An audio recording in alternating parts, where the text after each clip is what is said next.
Welcome students. आज हम पढ़ने जा रहे हैं price determination under perfect competition.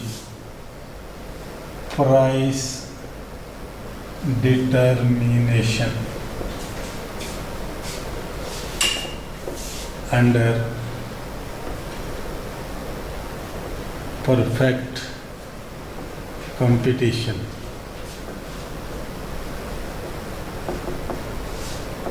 Perfect competition में प्राइस को कैसे डिटरमाइन किया जाता है। प्राइस डिटरमाइन करने के लिए हमारे पास दो मेन फोर्सेस हैं। एक आ गया डिमांड, दूसरा आ गया सप्लाई।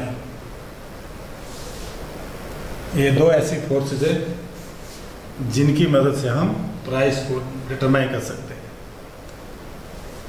इसका मतलब ये हुआ कि डिमांड कर और सप्लाई कर एक दूसरे को जहाँ काटते हैं, या जहाँ पर डिमांड ऑफ द गुड और सप्लाई ऑफ द गुड जो है इक्वल हो जाती है, उस इक्विलिब्रियम लेवल ऑफ क्वांटिटी को जिस प्राइस पे हमें वो डिमांड और सप्लाई पूरी होती है, उस प्राइस लेवल को बोलते हैं प्राइस इक्विलिब्रियम। इक्विलिब्रियम मैंने आपको पहले भी कहा था,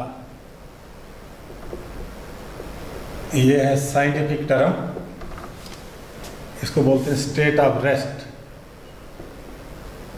स्टेट ऑफ रेस्ट एक ऐसी पोजीशन जिसको कोई भी बदलना नहीं चाहता, इक्विलिब्रियम पोजीशन। इसी तरह से price determination under perfect competition क्या हो गया, कैसे हम निकाल सकते हैं कि हमारे पास दो फोर्सेस हैं, डिमांड और सप्लाई। जब डिमांड कर और सप्लाई कर एक दूसरे को इंटरसेक्ट करते हैं एक ऐसे पॉइंट पर जहां demand of the commodity plus supply of the commodity जो है इक्वल होते हैं, उस पॉइंट के पर जिस प्राइस पर ये दोनों चीज़ें बराबर होती हैं, उस पॉइंट को बोलते हैं प्राइस इक्विलिब्रियम। और इक्विलिब्रियम क्वांटिटी भी उसी पॉइंट को बोलते हैं।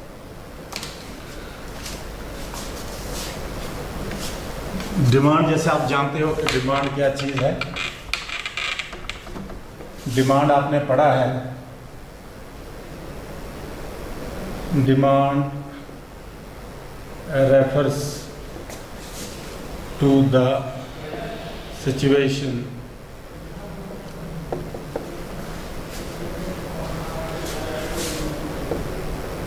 where different quantities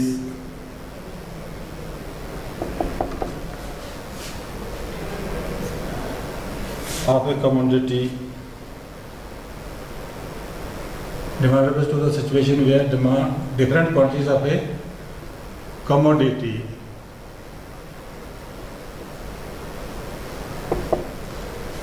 are demanded by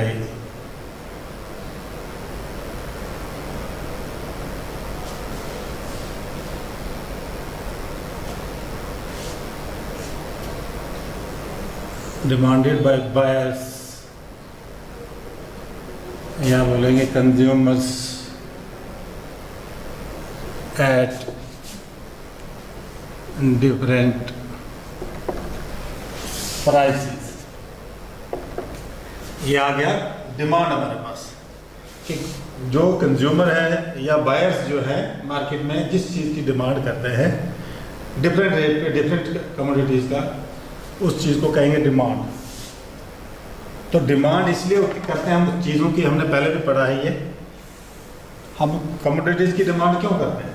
क्योंकि हमारे पास जो कमोडिटीज़ हैं या गुड्स हैं उनसे हमें कुछ यूटिलिटी मिलती है।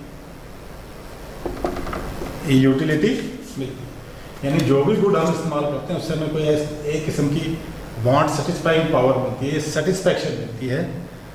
इसलिए हम मार्केट से ये डिमांड करते हैं।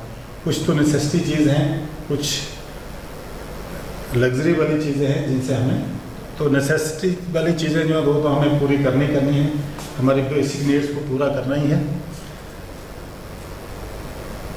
तो ये गुड्स हम इसलिए डिमांड करते हैं, उनकी हमारी लाइफ में कुछ यूटिलिटी होती है। और तब तक हम डिमांड करते हैं, हमने पढ़ा था कि marginal utility of the good is equal to price. Marginal utility is equal to price. ये आपने पढ़ा है कि हम लोग गुड्स की डिमांड तब तक करते रहते हैं जब तक हमें ये मार्जिनल यूटिलिटी जो है प्राइस के बराबर आए। यानी 1 रुपये मैं खर्च कर रहा हूँ, 1 रुपये की जो सेटिस्फेक्शन मुझे मिलनी चाहिए, अगर नहीं मिलती है तो तब तक मैं उस कमोडिटी को कंज्यूम करता रहूँगा, और जब मेरी यूटिलिटी सेटिस्फाई हो जाऊँगा उससे आगे अगर मार्जिनल यूटिलिटी बढ़ जाए या कम हो जाए तो उस लेवल पे कंज्यूमर आगे नहीं जाता है। कंज्यूमर कहाँ तक गुड्स को कंज्यूम करता है? जहाँ मार्जिनल यूटिलिटी जो है किसके बराबर होती है? प्राइस के बराबर होती है। इसी तरह से सेकंड फोर्स जो है सप्लाई। सप्लाई जैसे सप्लाई कौन करता है? प्रोड्यूसर्स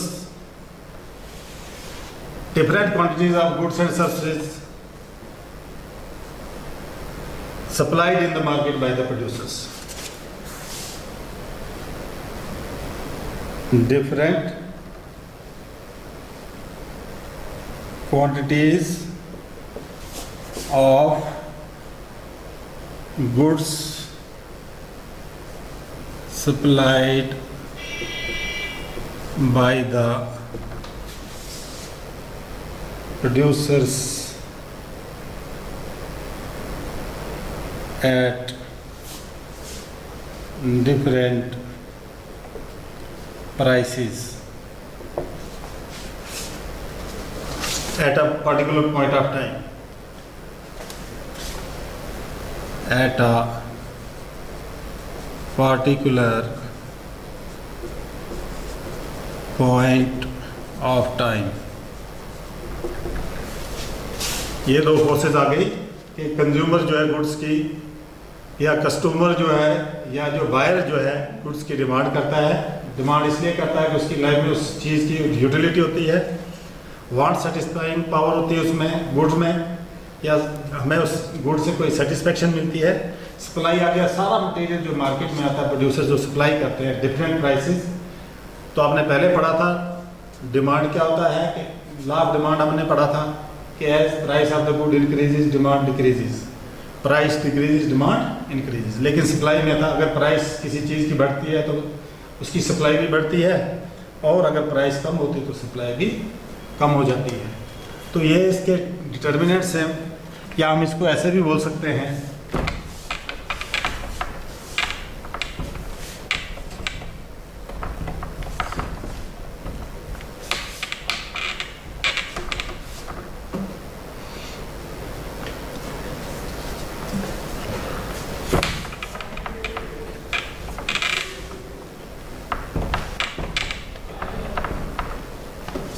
प्राइस, या इक्विलिब्रियम प्राइस को बोलेंगे, इक्विलिब्रियम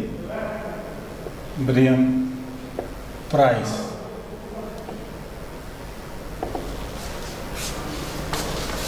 यानी ऐसी प्राइस जहां पर ना उसको बायर उससे ज़्यादा उसकी कीमत देना चाहेगा और ना सेलर उससे कम कीमत पे बेचना चाहेगा। ऐसा लेवल, एक ऐसी स्टेट ऑफ रेस्ट, यानी फिक्स्ड प्राइस जहाँ पर डिमांड और सप्लाई इक्वल होते हैं। Equilibrium price of a commodity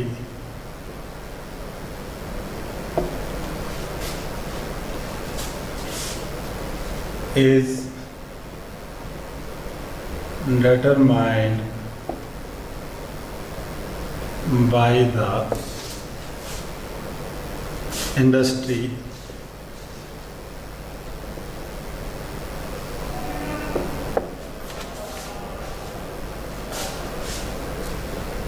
at that point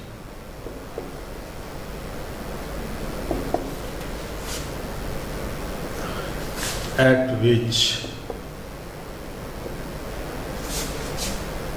total market demand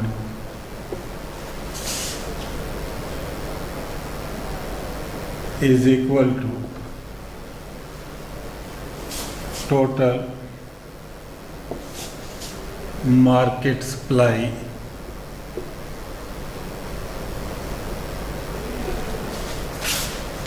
equilibrium price एक ऐसी पॉइंट है of a commodity is determined by the industry at that point at which total market demand is equal to total market price.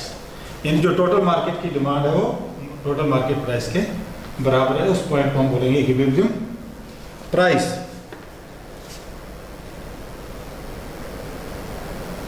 या हम बोलेंगे total market demand या aggregate demand is equal to aggregate supply. हम बोलेंगे if market demand is equal to market supply, तब भी हमारे पास equilibrium price.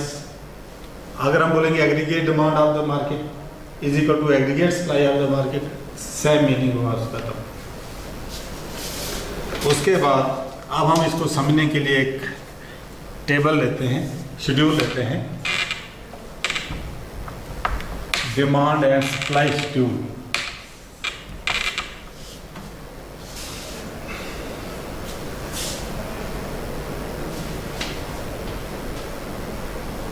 Demand and supply schedule under perfect competition।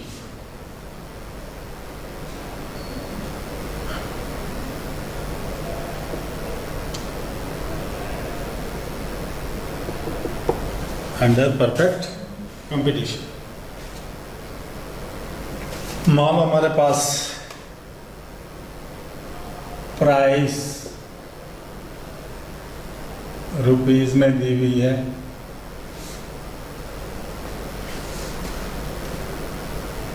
लिखेंगे सप्लाई ऑफ गुड। मान लो ए, कोई ए गुड है जिसकी हम सप्लाई मार्केट में करते हैं। डिमांड ऑफ गुड सेम वही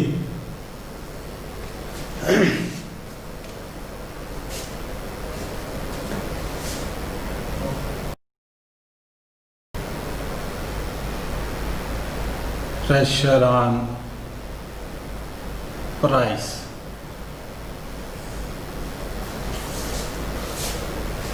Five, four, three, two, one।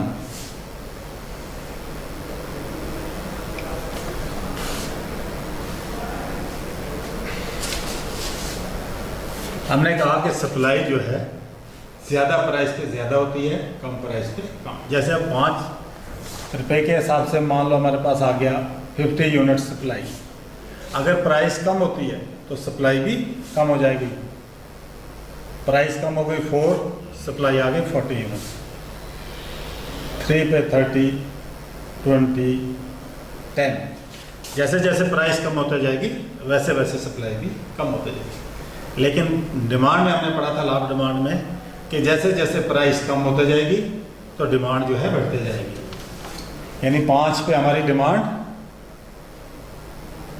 कम होगी 10, क्योंकि ज़्यादा प्राइस है। अब प्राइस कम होना स्टार्ट होगी तो हमारी डिमांड जो है बढ़ना स्टार्ट हो जाएगी।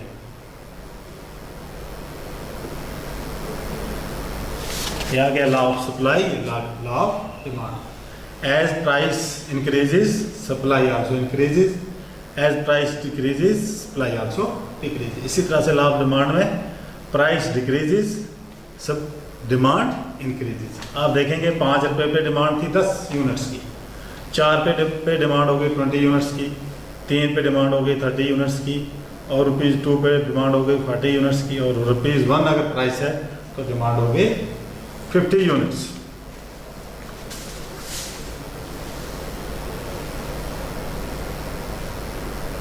हमने कहा इक्विलिब्रियम प्राइस वो लेवल होगा जहां पर एग्रीगेट डिमांड और एग्रीगेट सप्लाई इक्वल होंगे। हम यहाँ देख रहे हैं कि 30 यूनिट्स सप्लाई है और 30 यूनिट्स डिमांड है। एट दिस पॉइंट हम इसको बोलेंगे, ये जो प्राइस ऑफ ₹3 है इसको कहेंगे ये इक्विलिब्रियम प्राइस है।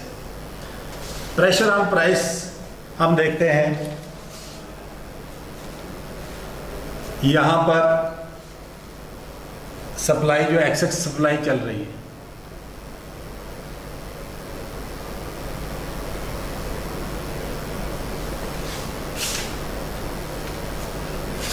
यानी यहाँ पर supply is greater than demand. हम देख रहे हैं कि सप्लाई जो है ज़्यादा है, डिमांड कम है, यानी एक्सेस सप्लाई है यहाँ पर। इसको हम लिख सकते हैं supply is greater than demand. As for supply लिख दिया और डी फॉर डिमांड। और ये जो पोजीशन है ये आ जाएगी इक्विलिब्रियम प्राइस, इक्विलिब्रियम पोजीशन।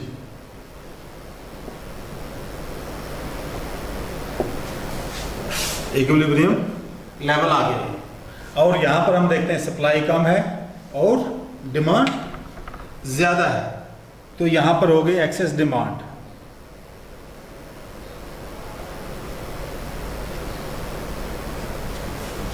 हम लिख सकते हैं supply is less than demand, और लिखेंगे demand is greater than supply.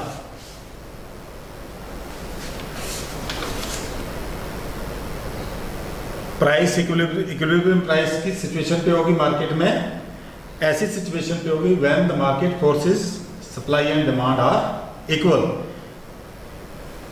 हमने ये डिमांड शेड्यूल से हमने पहले भी पढ़ा है, आप market demand schedule, market supply schedule, ये दोनों पढ़े हैं। तो हमने ये इससे ये देखा कि जब प्राइस ज़्यादा है तो डिमांड कम है, इसी तरह जब प्राइस ज़्यादा है तो सप्लाई ज़्यादा है, प्राइस कम हो रही सप्लाई भी कम हो रही। और इसी को अगर हम कोशिश करेंगे, ये आगे हमारे इक्विलिब्रियम प्राइस।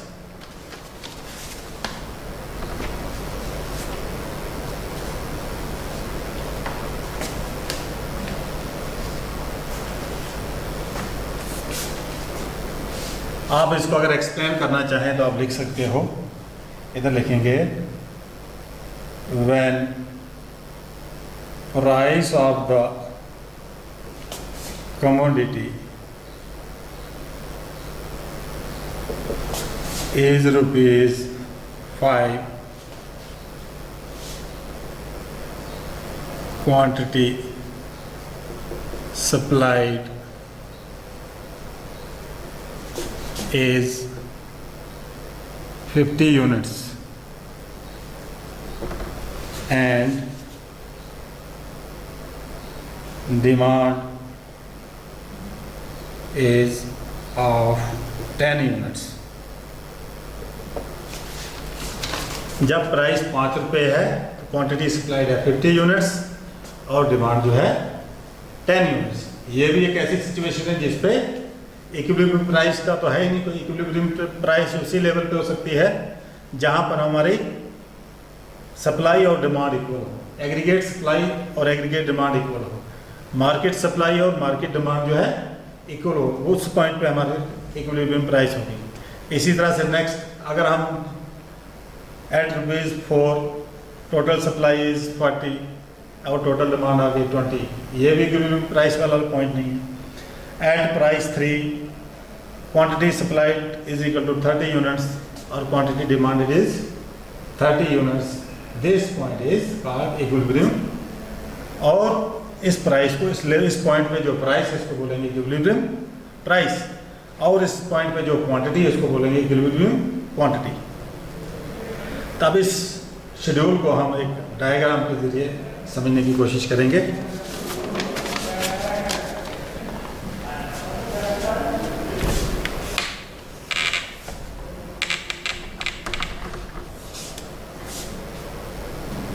हम यहाँ पर ले लेंगे एक डायग्राम।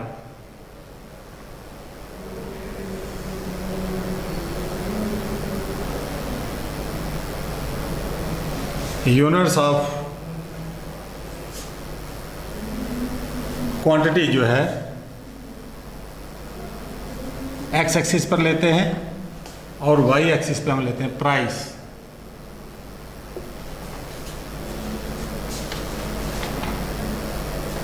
क्वांटिटी ले लेंगे एक्स एक्सिस पे, यानी क्वांटिटी सप्लाइड और डिमांड जो है। पहले हम सप्लाई कर्व को ड्रा करेंगे, फिर डिमांड कर्व को ड्रा करें। अगर आप यही यूनिट ड्रा कर सकते हो, ऐसे आएगा 0, 10, 20, 30, 40, 50, क्या आ जाएगा 1, 2, 3, 4, 5, 2, 3, 4, 5, 10, 20, 30, 40, 50। अब जब प्राइस ₹5 है, क्वांटिटी सप्लाइड 50 यूनिट्स, 5 पे क्वांटिटी सप्लाइड कितना है 50 यूनिट्स, तो ये पॉइंट आ जाएगा यहाँ पे। इसी तरह से जब प्राइस ₹4 है तो क्वांटिटी सप्लाइड इज 40 यूनिट्स। 5 और 40 के स्ट्रेट लाइन में जो है ये पॉइंट हम ड्रा कर देंगे। इसी तरह से when price is ₹3 quantity demand is 30, when price is ₹2 quantity demand supplied is 20 units,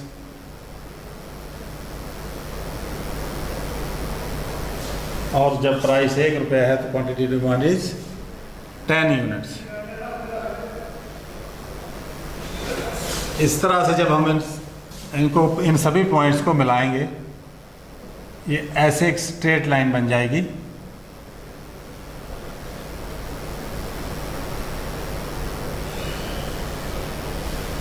इसको बोलेंगे सप्लाई कर्व।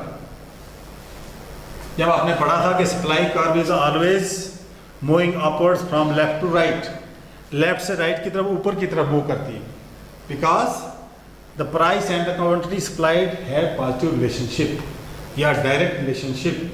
पॉजिटिव रिलेशनशिप का मतलब होता है कि दोनों वेरिएबल जो हैं एक ही डायरेक्शन में मूव करते हैं। अगर ये देखो प्राइस कम हो रही है, सप्लाई भी कम हो रही है, 5 पे 50, 4 पे 40, 3, ये भी कम हो रहा है, ये भी कम हो रहा है।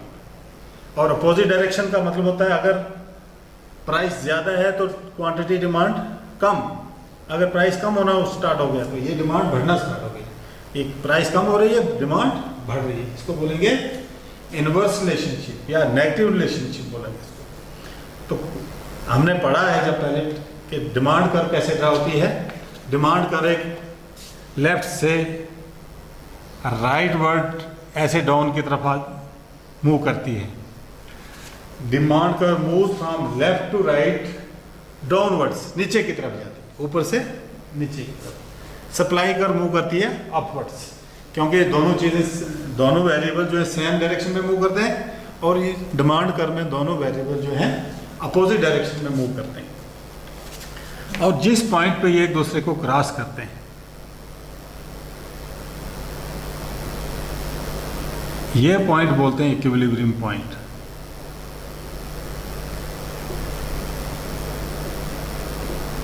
Equilibrium point. और इस पॉइंट पे जो प्राइस है इसको बोलेंगे इक्विलिब्रियम प्राइस, और इस पॉइंट पे जो क्वांटिटी है उसको बोलेंगे इक्विलिब्रियम क्वांटिटी। Equilibrium quantity. अगर इससे हम प्राइस बढ़ाते हैं या कम करते हैं तो क्या फर्क पड़ता है, हम देखेंगे। अगर आप प्राइस बढ़ा लेंगे, ये पॉइंट ले लेते हैं, तो डिमांड हमारी और कम हो जाएगी। प्राइस ₹3 थी,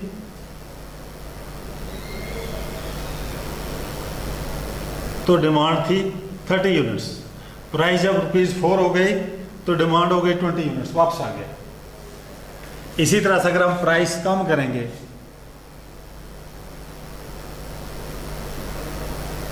तो डिमांड हमारी जो है ये बढ़ जाएगी। अगर प्राइस P1, P2, अगर हम प्राइस कम करते हैं तो डिमांड बढ़ जाती है, लेकिन सप्लाई जो है कम हो जाती है।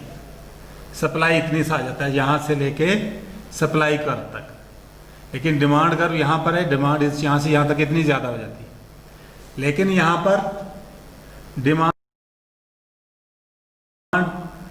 कम और प्राइस ज़्यादा हो जाती है तो डिमांड और कम हो जाती है, लेकिन यहाँ सप्लाई बढ़ जाती है। यहाँ अगर आप यहाँ तक ले जाएंगे, ये आ गया सप्लाई, इतनी सप्लाई होगी और इतनी डिमांड है, तो ज़्यादा डिमांड कम होगी, सप्लाई ज़्यादा होगी, तो सप्लायर जो है अपना माल भेजना कम कर देगा, क्योंकि उसको प्रॉफिट नहीं होगा। जब डिमांड ही नहीं होगी मार्केट में किसी चीज़ की तो उसकी वैल्यू डाउन होते जाती है, तो इसलिए सप्लायर क्या करता है, तो उसको मार्केट में भेजना बंद कर देता है, तब तक इंतज़ार करता है जब तक कोई ऐसी प्राइस उसको मिल जाए, फिर सप्लाई स्टार्ट करता है और इक्विलिब्रियम लेवल तक पहुंच जाते हैं। क्योंकि परफेक्ट कंपटीशन में लार्ज नंबर ऑफ बायर्स और लार्ज नंबर ऑफ सेलर्स होते हैं, तो उसमें जो प्राइस मार्केट डिसाइड करती है, तो जब एक लेवल पे यानी इक्विलिब्रियम लेवल पे आ जाएगा तो सप्लायर भी उतने सप्लाई करता है जितनी मार्केट में डिमांड होती है। तो इस तरह से आप लोग प्राइस जो है परफेक्ट कंपटीशन डिटरमाइन कर सकते हो। उसके बाद शिफ्ट ऑफ डिमांड कर सप्लाई कर, अगर हमारी डिमांड बढ़ जाती है तो डिमांड कर शिफ्ट करेगी राइटवर्ड्स। अगर आपको पूछा जाएगा what will be the effect of demand कर व्हेन डिमांड इंक्रीजेस, हमारे पास एग्जिस्टिंग डिमांड कर्व ये है, अब डिमांड हमारी और बढ़ जाएगी तो क्या फर्क पड़ेगा, हमें असर पड़ेगा कि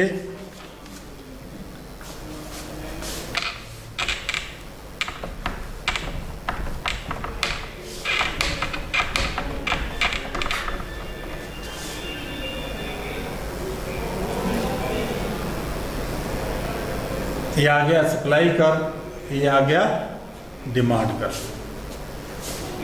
ये आ गया इक्विलिब्रियम लेवल ऑफ प्राइस। अब कहता है कि अगर डिमांड बढ़ जाएगी, सप्लाई कर्व सेम रहेगी, तो डिमांड कर्व किस तरफ शिफ्ट करेगी, तो डिमांड कर्व जो शिफ्ट करती है राइटवर्ड शिफ्ट करती है। अगर डिमांड बढ़ जाए,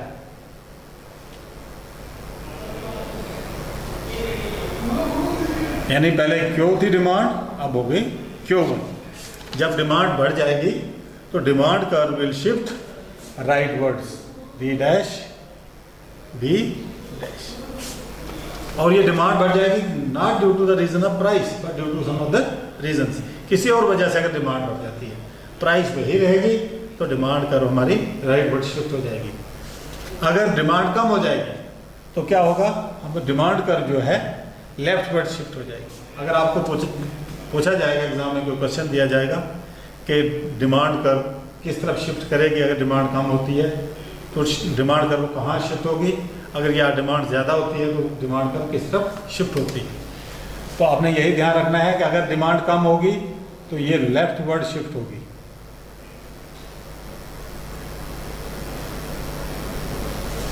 डिमांड कर्व लेफ्टवर्ड शिफ्ट होगी, अगर डिमांड बढ़ती है तो ये राइटवर्ड शिफ्ट हो जाएगी।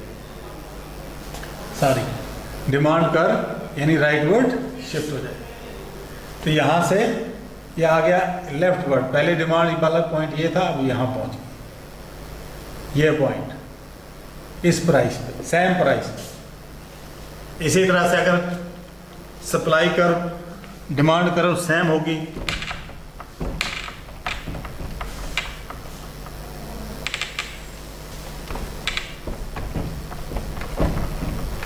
अगर आपको पूछा जाए कि डिमांड कर्व नहीं होगी चेंज, डिमांड कर्व DD रहेगी, सप्लाई कर्व SS है, अगर सप्लाई बढ़ती है तो किस तरफ जाएगी, सप्लाई बढ़ेगी तो ये राइटवर्ड शिफ्ट करेगी